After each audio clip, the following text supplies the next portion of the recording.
कार्यक्रम के पुण्यार्जक हैं वृति श्राविका श्रीमती रत्नमाला जैन एवं सुपुत्र श्रीमान आदर्श जैन की पुण्य स्मृति में श्रीमती रेखा जैन, निशांत जैन, रोहित जैन, सुरभि जैन, तुषार जैन, शिल्पी जैन, अर्णव जैन, आरव जैन।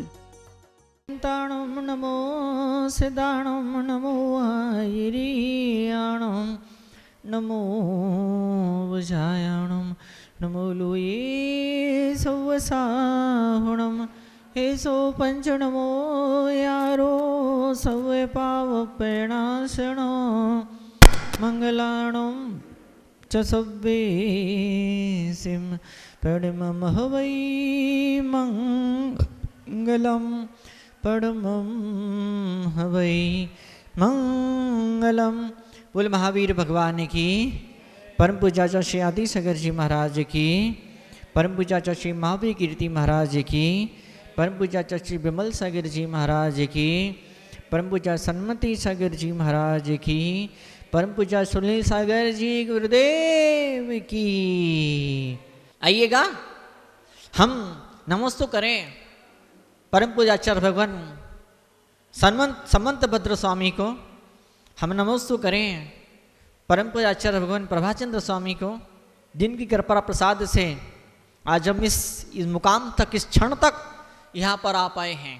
गाड़ी बंगला पाने पर जितनी खुशी नहीं होती है किसी गृहस्थी जीव को, खुद का बड़ा भारी कोई जन्म जन्म का भिखारी झोपड़ी में रहा है, उस जन्म जन्म के भिखारी को, झोपड़ी में रहने वाले को बड़ी भारी आलीशान कोठी बनाने पर जितनी खुशी नहीं होती है, उससे ज़्यादा खुशी तब होती है जब इन मंत्रों के, सूत्रों के, श्लोकों के अर्थ को वो समझना शुरू करता है, हृदय में उतारना शुरू करता है। दिमाग से समझ में आना अलग चीज है, दिमाग समझे, बुद्धि समझे, वो अलग बात है, और दिल से उस चीज को स्वीकार किया जाए वो अलग बात है। तो पिछले श्लोक के अंदर शिष्य सवाल पूछता है, आपने कहा चरणम प्रतिपद्यते साधु, इसका मतलब ये भी निकलता है कि जो राग द्वेष खत्म करना चाहता है, जो अपने पैरों में बढ़ी हुई बेड़ियों को तोड़ना चाहता है, जो मुक्त आकाश में उड़ान भरना चाहता है, ऐसा जीव किसी साधु के चरणों में, तपस्वी के चरणों में पहुंच जाता है। तपस्वी के, साधु के चरणों में पहुंचे बिना आपके जीवन में आचरण आना असंभव हो जाया करता है। तो जैसे सवाल पूछता है, जैसे आचरण की आप बात करें, आचरण है क्या चीज? हम तो जानते नहीं है कि चारित्र क्या होता है, आचरण क्या होती, तपस्या क्या होती, त्याग क्या होता, वैराग्य क्या होता है। लक्षण तो बताओ, लक्षण बताओ उसका। अब लक्षण कहें या परिभाषा कहें, दोनों बात एक ही है। तो यहाँ बोलते हैं हिंसा नृत्य चौर्यभ्यो मैथुन सेवा परिग्रहाभ्याम च पाप प्रणालिकाभ्यो वरति संज्ञस्य चारित्रम। क्या शब्द यूज किया? प्रणालिका। प्रणालिका मतलब क्या होता है? नाली। क्या होता है? नाली। नाली मतलब क्या? गटर। ऐसी 5 गटर हैं, ऐसी 5 गटर है, ऐसे 5 गंदे नाले हैं जो जीवन को बदबू से, गंदगी से भर देते हैं। 5 नाले हैं, 1 नहीं, 2 नहीं, 3 नहीं, 4 नहीं, 5 ऐसे गंदे और बदबूदार नाले इंसान ने अपने जीवन के अंदर पैदा करके रखे हैं। किसी भी जन्म में इन 5 गंदे नालों से छुटकारा जीव का नहीं हो पाता है। इन 5 गंदे नाले, वो 5 गंदे नाले कौन से? हिंसा, झूठ, चोरी, कुशील और परिग्रह। अब डिटेल में सब आने वाला है कि हिंसा की परिभाषा क्या होता है, झूठ क्या होता है, चोरी क्या होता है, कुशील क्या होता है, परिग्रह क्या होता है। वो सब आचार्य आने वाले श्लोकों के अंदर, आने वाले समय के अंदर, आने वाली गाथाओं के अंदर सब आपको डिटेल में बताएंगे, अपना आशीर्वाद देंगे। जो इन 5 चीज़ों को गंदा नाला समझता है, जो इन 5 चीज़ों को, हिंसा, झूठ, चोरी, कुशील, परिग्रह, इन 5 चीज़ों को गंदा नाला समझता है, उसे ही तपस्या और त्याग और वैराग्य से अपने मन को, अपनी आत्मा को संवारने का, सजाने का, श्रृंगार करने का सौभाग्य प्राप्त हुआ करता है। कई लोग बोलते हैं महाराज जी गृहस्थी में हैं, पाप तो करेंगे हम, पाप तो हमारे हाथ से होंगे, बिना पाप किए गृह जीवन में जिंदा कैसे रह सकते। जिसकी ऐसी सोच है, जिसकी ऐसी सोच है कि बिना पाप किए गृहस्थी रह ही नहीं सकता है, जिसकी ऐसी सोच है कि बिना पाप किए बिजनेस धंधा नहीं हो सकता है, जिसकी ऐसी सोच है कि बिना पाप किए, बिना छल कपट किए बहुत बड़ा सम्मान, बहुत ऊंची कुर्सी नहीं मिल सकती है, जिनकी ऐसी सोच है कि पाप करना जरूरी है, जिनकी ऐसी सोच है हम पाप नहीं करेंगे तो हम में और मुनियों में क्या अंतर रह जाएगा। बताओ आप, अगर हम पाप नहीं करेंगे दुनिया कैसे चलेगी, व्यवस्था कैसे चलेगी। महाराज जी आप समझते नहीं हो, सोने में कुछ अशुद्धि मिलाना पड़ती है तो सोने के गहने बनते हैं। अगर शुद्ध सोना रहे गहना नहीं बन पाएगा क्या। तो वो ऐसा उदाहरण देता है, बात तो सही है, शुद्ध सोने के आभूषण गहने नहीं बनते, बात तो सही है, लेकिन उस उदाहरण को यहाँ पे फट कर दिया, उस उदाहरण को यहाँ पर ला करके ठोक दिया, लगा दिया। बोलने वाले ने बिना दिमाग लगाए, बिना बुद्धि लगाए उस उदाहरण को यहाँ पर डाल दिया। और सुनने वाला भी ज्ञानी जीव नहीं है, अगर सुनने वाले के ऊपर माँ जनवाणी की कृपा नहीं है, सुनने वाले जीव के ऊपर भक्ति महारानी और ज्ञान महाराजा का आशीर्वाद नहीं है, तो फिर ऐसा जीव सोचेगा बात तो सही है, जिंदा रहना है तो पाप तो करने पड़ेंगे, जिंदा रहना है तो छोटा मोटा झूठ तो बोलना पड़ेगा, छोटी मोटी चोरी तो करनी पड़ेगी। तो यहाँ पे आचार्य भगवान लिखते हैं ये गंदे नाले हैं, बदबू देने वाले हैं, सड़ रहे हैं, सड़ रहे हैं, सड़ रहे हैं। और अब तो एक नया शब्द आया, इन्फेक्शन। क्या शब्द इन्वेंट किया है?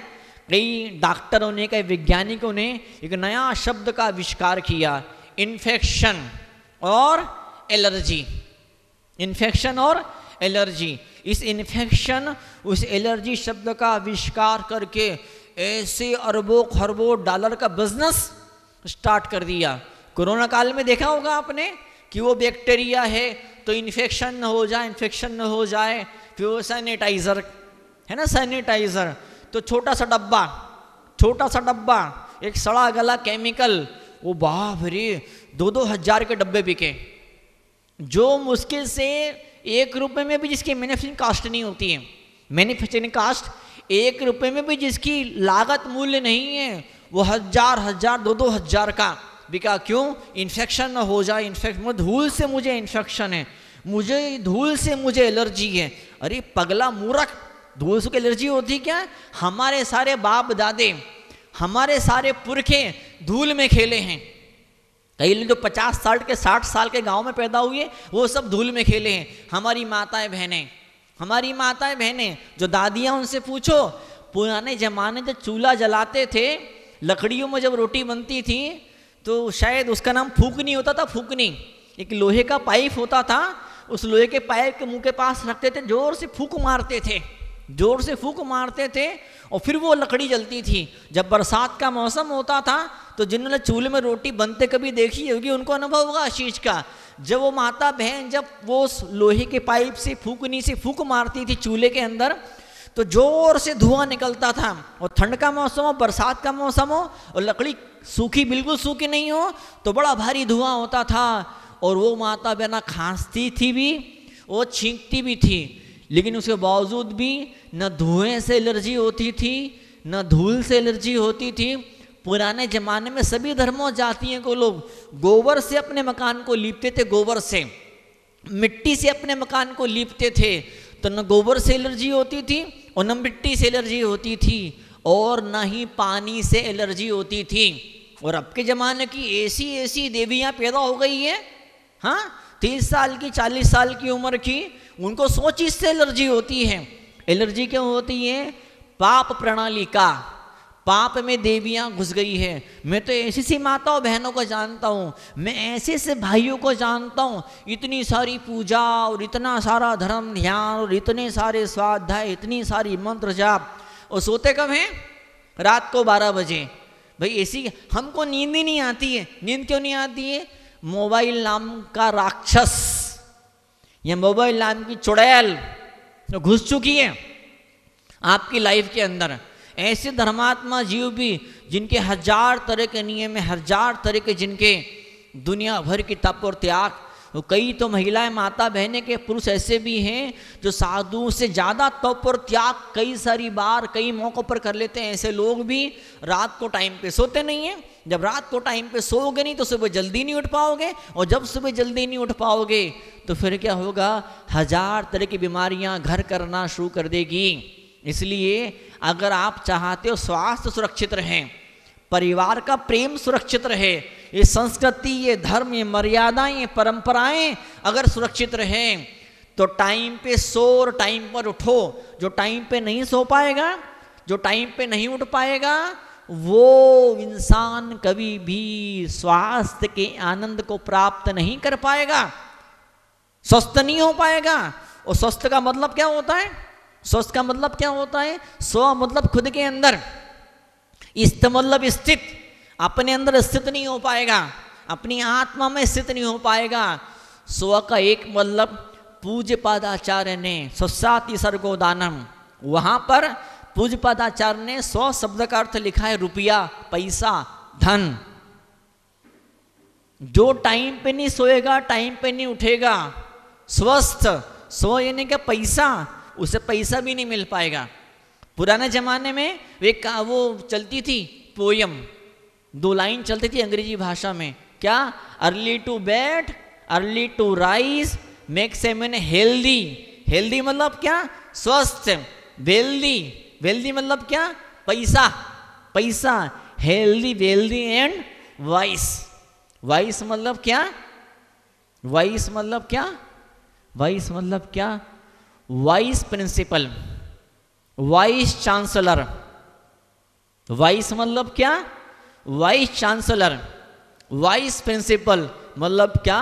वो जो सुप्रीमो होगा, जिस भी क्षेत्र में, जिस भी फील्ड में, जीवन के जिस भी जगह अब आप काम कर रहे हैं, नौकरी कर रहे हैं, बिजनेस कर रहे हैं, जीवन जी रहे हैं, वहाँ जो सबसे बड़ा सबसे बड़ा सबसे बड़ा व्यक्ति होगा, आप उसके पास में बैठने का गौरव और सम्मान आप प्राप्त करेंगे, जिसको हम हिंदी में कहते हैं उपासना। उप मतलब पास में, आसन, पास में बैठना। तो जो वो बड़े बड़े दिग्गज धुरंधर रहेंगे, जो बड़े बड़े दिग्गज वो धुरंधर रहेंगे, उन लोगों से करीबी के रिश्ते आपके बनने वाले हैं। कब बनने वाले हैं? जब पाप, जो 5 पापों को पैदा करने वाली सारे पापों की जड़ है। ऐसे, अरे मैं तो ऐसे ऐसे धर्मात्मा सज्जनों को देखा है कि मैं क्या बताऊं, मुझे तो किसी मोबाइल सुधारने वाले किसी जीव ने मुझे बताया, बोले अमुक सज्जन का मोबाइल खराब हो गया, तो उनकी दुकान है उनकी सुधारने की, मेरी दुकान के ऊपर मोबाइल लेकर के आए। तो मैं तो उस समय मैंने मोबाइल उठाया, नौकर को पकड़ा दिया, नौकर को पकड़ा दिया, और नौकर ने जैसे ही मोबाइल को थोड़ा ठीक ठाक किया, उसने इंटरनेट चालू किया, तो उसका माथा खराब हो गया। बोली, उसने नौकर ने बोला, भाई, बोले भैया भैया ये मोबाइल किसका है? बोले वो अमुक दादाजी का। बोले जानता हूँ मैं, दादाजी का मोबाइल है, अमुक दादाजी का। बोले हाँ दादाजी का मोबाइल है।